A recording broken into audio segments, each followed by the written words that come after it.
Only 3 players in NBA history have ever recorded a 60-point triple-double. The first was James Harden, who pulled it off in January 2018, putting up 60 points, 10 rebounds, and 11 assists. Collage-style explainer videos are a super powerful way to tell a story. A lot of brands use them because they're flexible, engaging, and just fun to watch. Personally, I'm a big fan of this style, so today I'll show you how to create one in After Effects. As usual, all the assets I used for this video will be linked in the description. If you're a channel member, you'll find the full uncut version of this tutorial available, so you can follow the entire process step by step without any parts skipped. Don't get me wrong, we will not skip anything in this tutorial. I will not just repeat the same techniques I used in this video. So after opening a PSD file as a composition, we need to start animating our project. And let's start with the blinking eye effect. And this second layer I've created in the Photoshop. Now we need to just put them on in After Effects and we need to cut it. To cut it you have to press Shift, Ctrl and D and you can randomly paste them. So we got this blinking effect.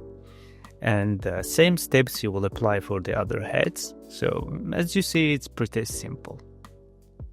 You can also play around with the timing to find the best effect you want. Now after doing the steps for other heads, we need to make these heads appear.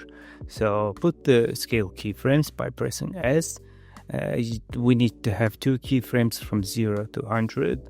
And then press F9 to ease them and adjust the graph curves.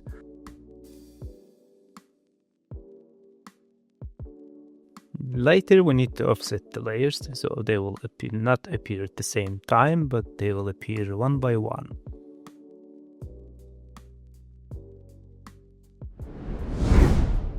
Now let's animate our second element, which is hoop, and we're going to use the puppet tool to animate it. But first let's fix the anchor point with pressing Y on a keyboard, and now we need to put 2 puppet tools here.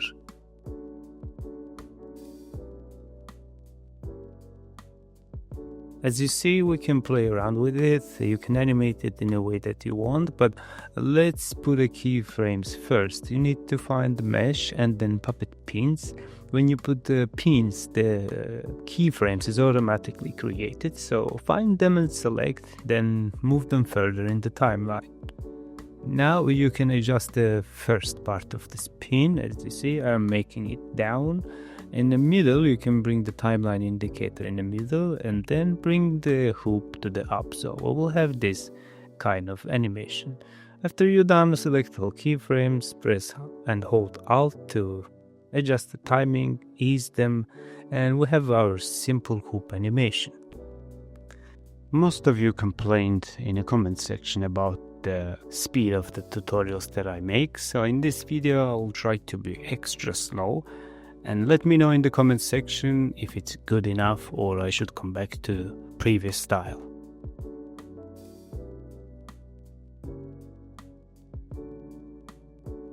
Now let's use the same steps for our hand layer. We will need to put 3 puppet tools here.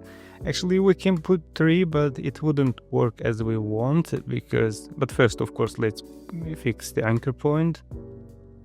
I don't know why we're fixing it, it's just a habit, let's do it. Now let's put the 2 keyframes, 2 puppet tools. As you see, it doesn't work and we need to put 1 more here, like a human anatomy, to the joint of the wrist, and now we can manipulate it as we want. Again, find the puppet pins and you will see the keyframes, find them, select them and move them further as it will be their last position. And for the first position you can adjust the puppet pins and make the animation. Here we're going to adjust the pin on the top. We'll move it from left to right and add a little overshoot keyframe. So again we'll need to put the timeline indicator to the middle to create that overshoot animation. And now our hand will naturally appear. The same steps again, selecting all keyframes, easing them and moving them further in the timeline.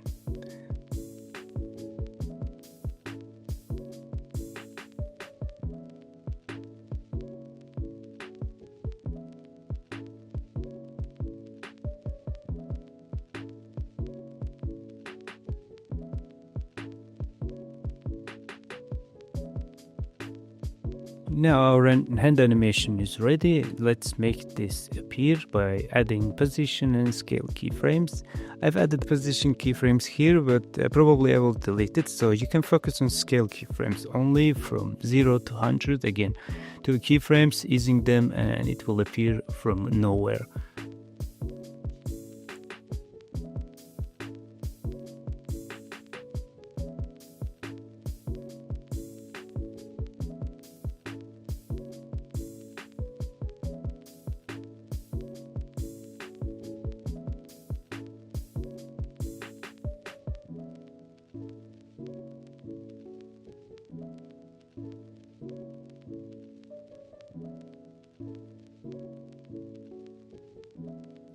So far so good, the animation looks good, and we can move further to our next element.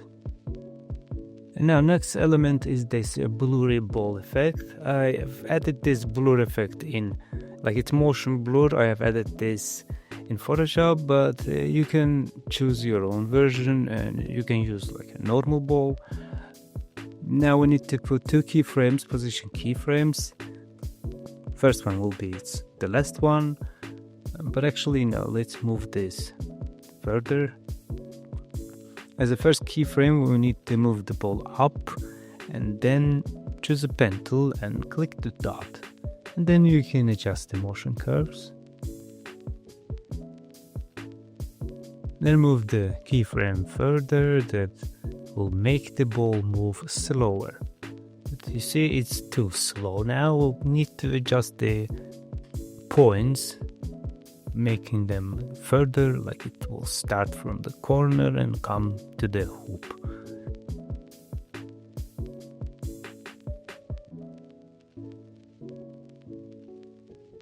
To do this, again, select these dots and adjust them manually.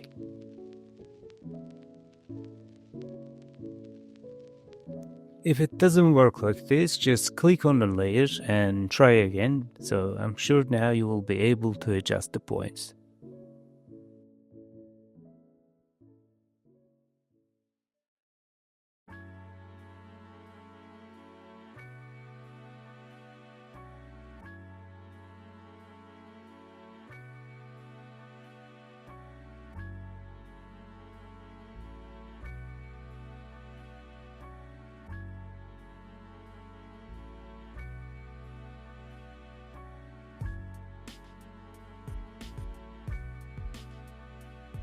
At the end, we can adjust the motion curves similar to this one to make a more smooth motion.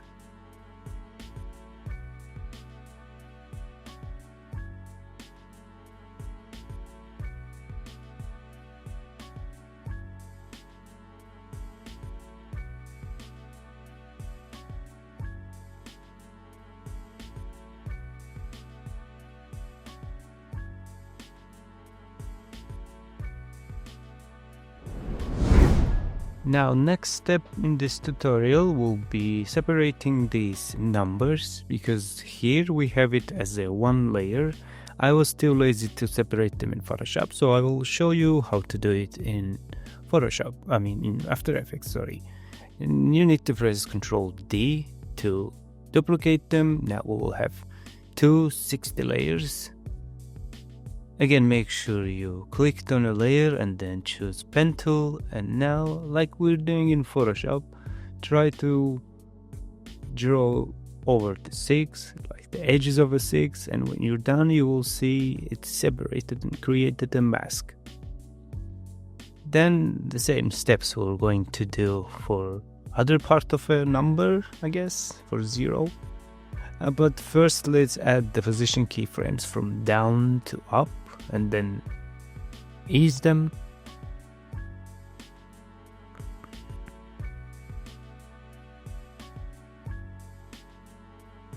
Now the same steps for the 0. I guess this part should be easier. After doing this, again we'll add the position keyframes to make these two part of the numbers appear from down to its initial position.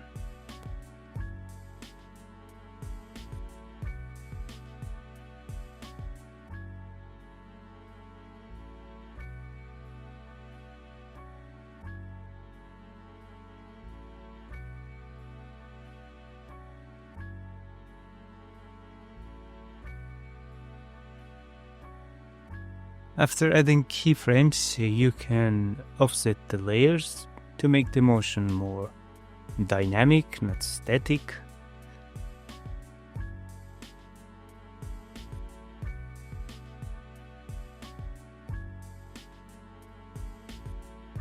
Now let's move to our stadium layer, bring it further, bring it to the beginning in the timeline, and let's fix the anchor point. Remember about pressing Y on your keyboard and bring this anchor point to the bottom. Now we will need to select all layers by pressing Ctrl A and select this 3D icon to make all layers 3D. Now just put two position keyframes and we have three sections. As you see, the last section we need to decrease to bring the stadium in front, and then as usual press F9 to use the keyframes and adjust the graphic curve similar to this one. We need to achieve slower beginning and a bit faster ending.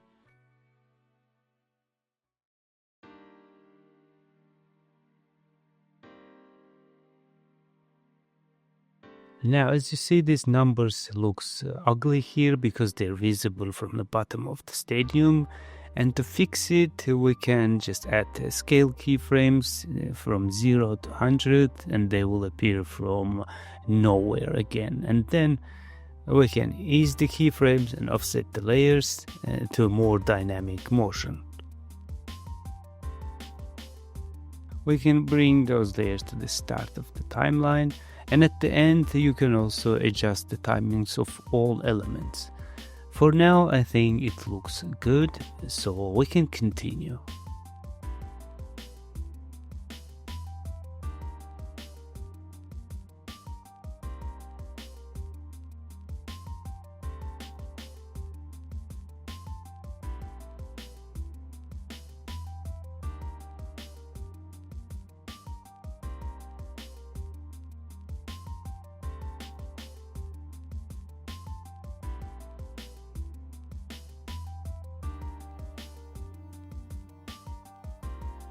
Adjust the position of our hoop as well to make the more natural move.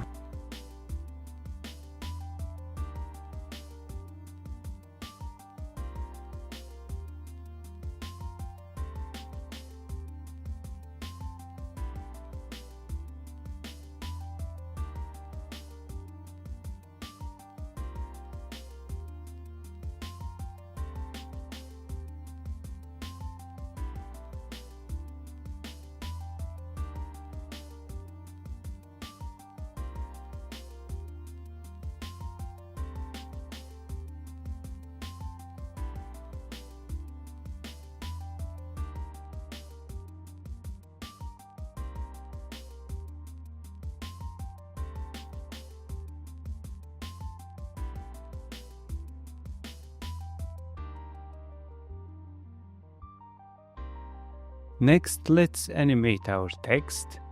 To animate text, I will use the same techniques that I used a lot in my channel, so most of you probably know this trick already.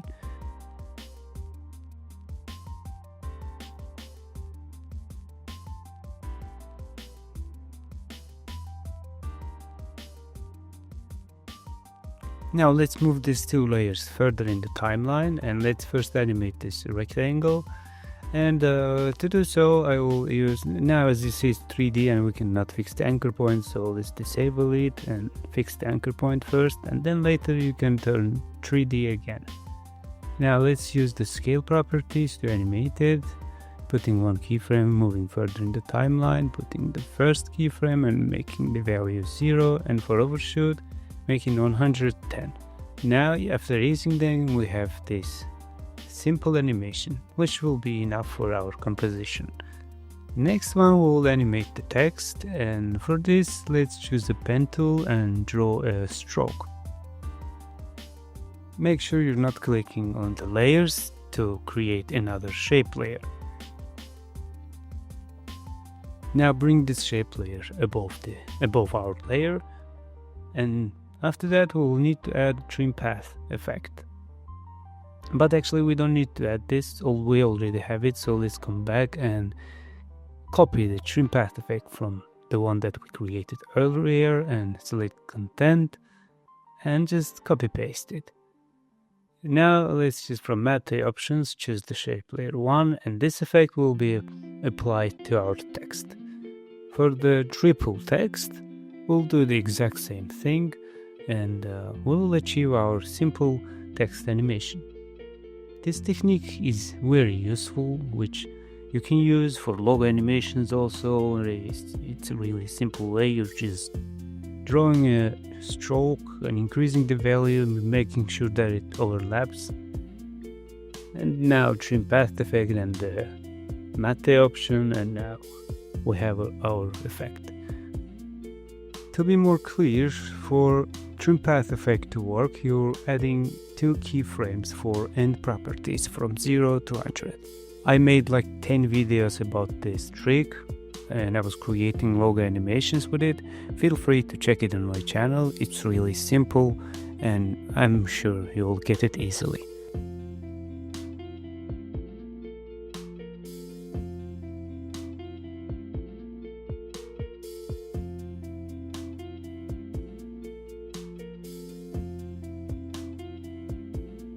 Next, let's add expression for our head layers. We need to press P in the composition layer, pre-composed layer, and then click and hold, press and hold Alt on your keyboard and click the stopwatch icon, and then add an expression wiggle, and you can put the value to 1.5. You can of course increase it, but I think in our case 1.5 is enough. So repeat the same steps for other heads. It always sounds weird for heads, but you know what I mean, it's just the layers. So after doing that, we'll have more, dynamic look of our layers, and the whole composition will look more alive.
Next, to animate our numbers and text, we'll use again the same thing, adding stroke and then adding trim path effect, putting the end value from 0 to 100. Then you can also use the keyframes and also adjust the motion graphs, and then using the math options, and this animation will affect on our layers. So I did this quickly.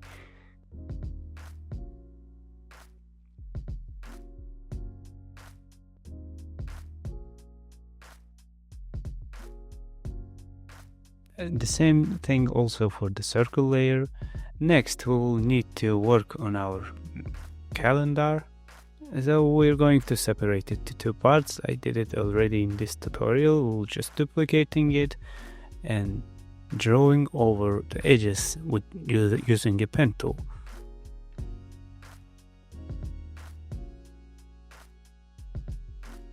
Now after having this, we'll add position keyframes for these two layers, putting a keyframe for last position and adjusting the first keyframes for different sides. So one will come from left and another will come from the right.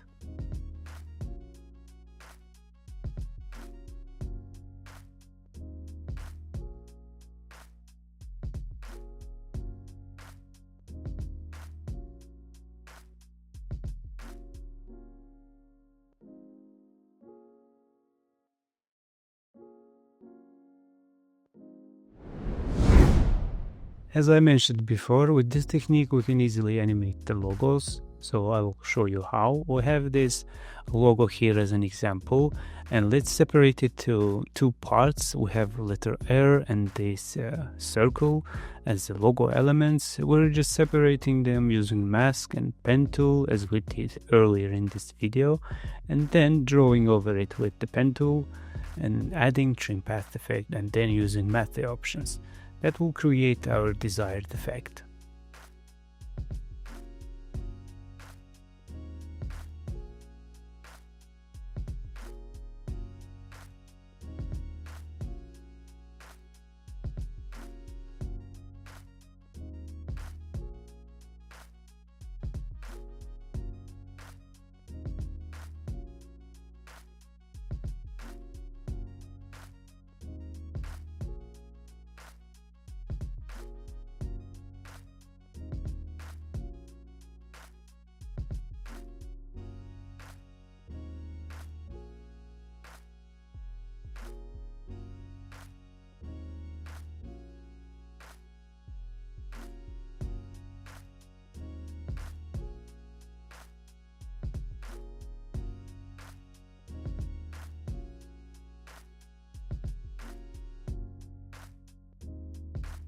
But you don't always have to use the stroke for the math options. For example, this time I will add a circle and then animate it from 0 to 100. Our circle is just simply will appear from 0 to 100. It's just the scale properties, and then we're going to choose the math options again, and it will apply the shape animation will apply to our logo element.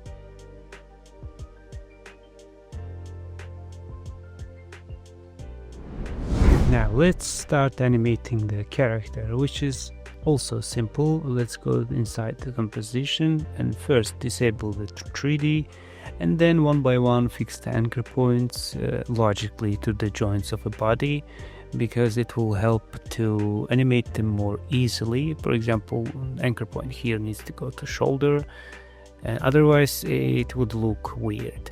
Now for the head layers, let's add rotation keyframes by pressing R on your keyboard.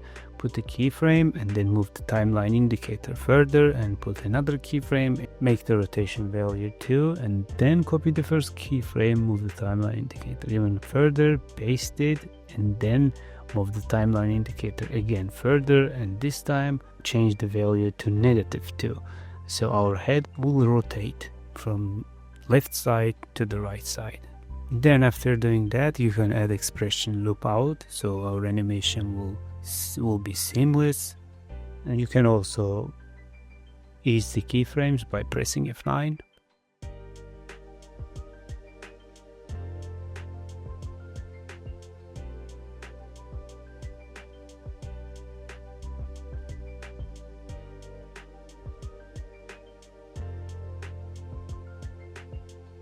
We're going to do the same thing for our shoulder. Let's do the exact same thing, but make sure the shoulder moves opposite side. So in a head layer, when you added 2 to the value, make sure in the shoulder it's -2.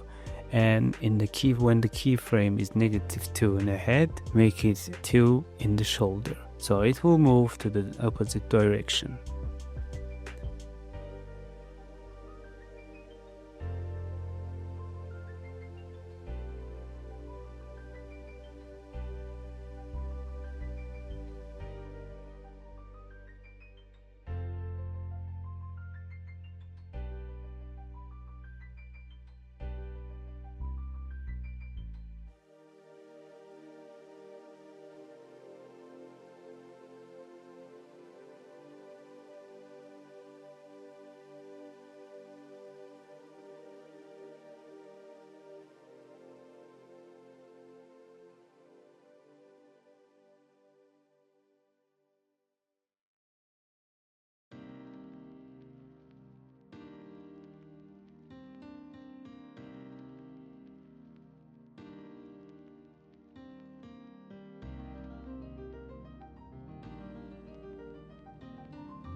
Next trick is creating this spinning ball effect. We'll create it from this photo. It's the texture of basketball, and now we're going to add CC sphere effect on it. And in the properties you can adjust it and find your best version. Now it will look like a ball. Then clicking on a stopwatch icon, you can also add animation to make it spin.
After you're done, you can also adjust shading and lightening in your ball.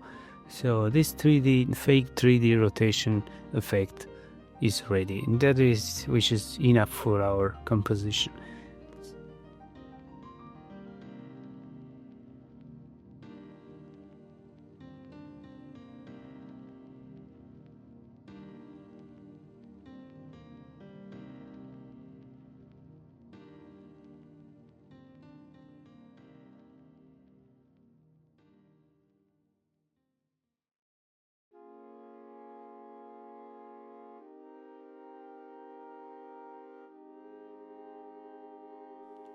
Now, after animating our character, let's also animate the pre-composed layer by bringing the character in front. with the 2 position keyframes.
So our 2 scenes are done, so we'll need to create another composition to mix our both scenes at one.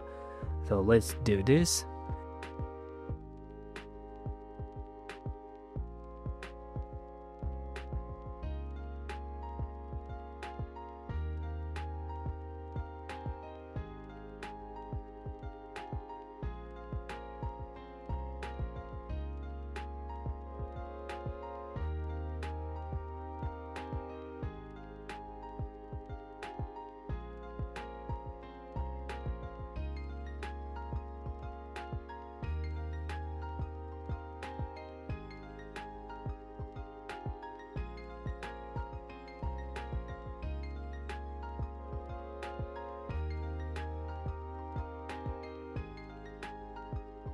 Here we will need to create transition from the first scene to the second, and to achieve this we will use again the position keyframes, pressing P on your keyboard and to access the position properties and make sure the layers are 3D.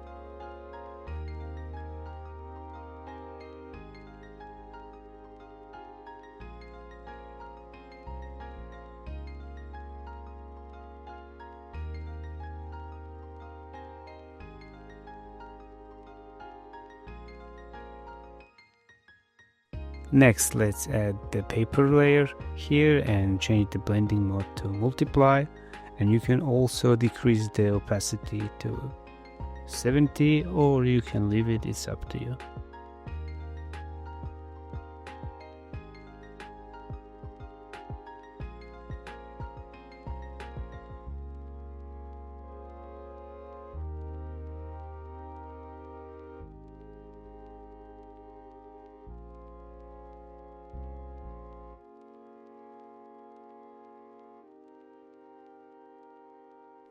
Now let's add adjustment layer and add curves.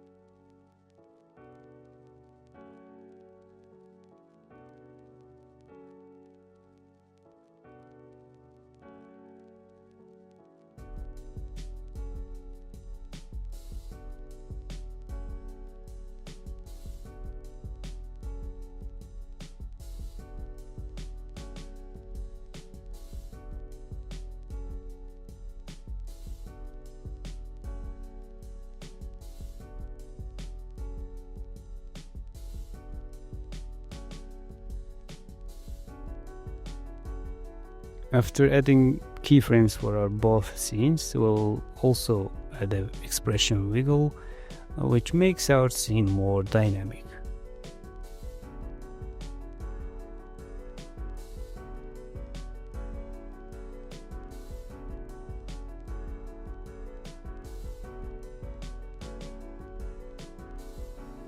Also, you can add the Lumetri colors effect. Also, you can play around with the properties. For example, I like adjusting the vignette option here to create more depth.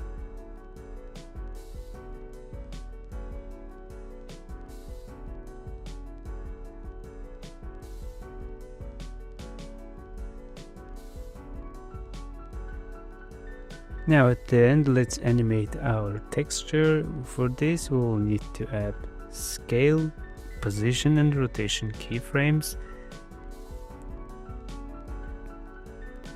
Adjust them differently by frame, and then select all of them, choose the toggle hold keyframe.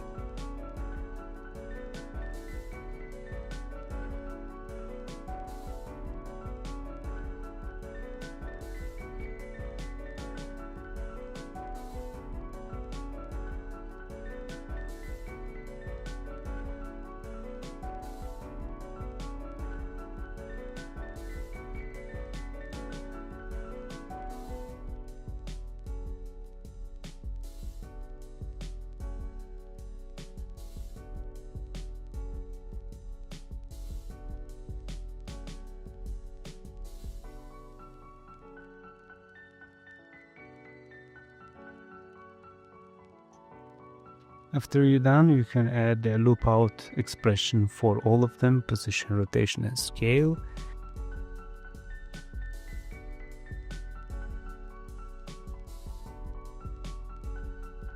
And now I think our video is ready. That's it for today's video. I really hope you enjoyed it and learned something new. If you did, please subscribe to the channel and like the video, and I'll see you in the next one. Only 3 players in NBA history have ever recorded a 60-point triple-double.